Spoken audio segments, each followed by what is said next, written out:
The second council meeting of every month, we have asked the finance director to do a finance report and update to the council.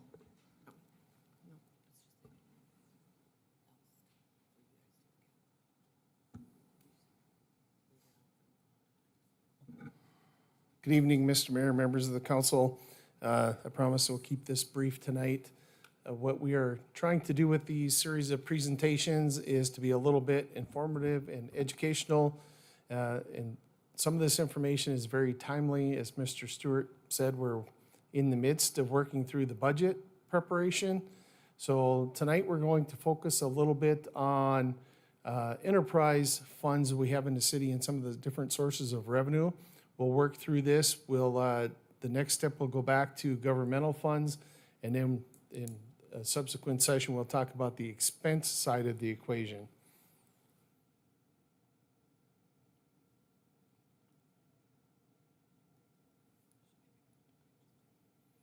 So this is a slide that I had in my last presentation that kind of broke out and differentiated between governmental funds and enterprise funds. And the main difference here is enterprise funds are things that the city does that operate like a business. So as a result of that, we are required to account for them like a business, which means full accrual accounting.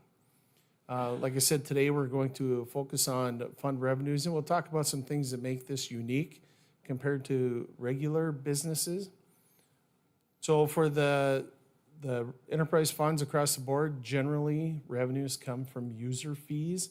They can include water, storm sewer, sewer, airport revenues, sanitation, tipping fees and collection fees, cemetery fees, parking revenues, special assessments that may be a result of those activities, and interest earnings as well. So we'll just kind of go step by step through the major enterprise funds and talk about the different types of revenue. So the first up is airport.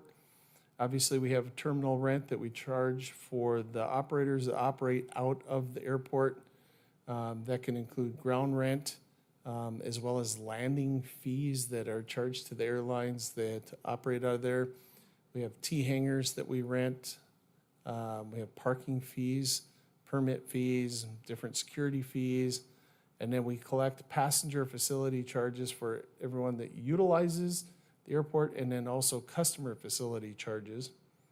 The airport does get some property taxes to help them with their operation, and then federal and state grants and interest, and investment earnings, as well as some flowage fees on fuel that goes into the airplanes.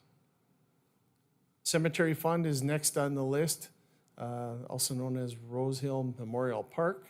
So again, the major revenue sources there: lot sales, interment or burial fees, setting the monuments, new markers and vase setting fees.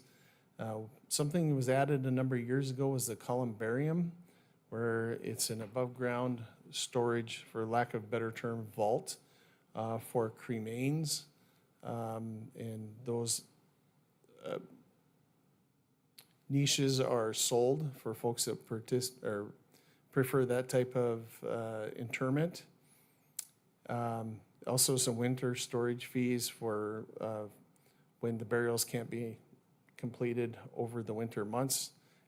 Cemetery does get some property taxes, and again, interest in investment earnings.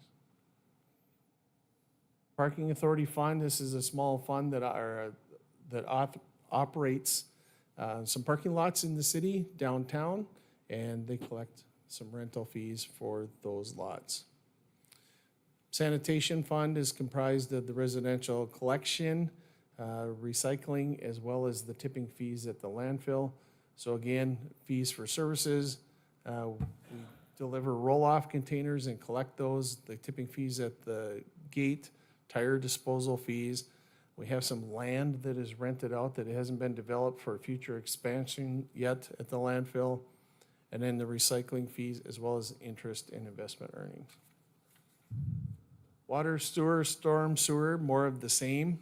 Again, user fees, meter charges, bulk water, federal and state grants, connection fees, different septic disposal fees, interest and investment earnings. Parking ramps, parking pass fees, tenant rent, we have some space that's being currently rented out, and interest in investment earnings. So before we go into the questions, I want to point out some of the things that make this a little bit unique and why we wanted to spend just a couple of minutes going over this. Enterprise funds, like I said earlier, we're required to account for them like a business, so full accrual accounting. But we budget based on cash coming in and cash going out.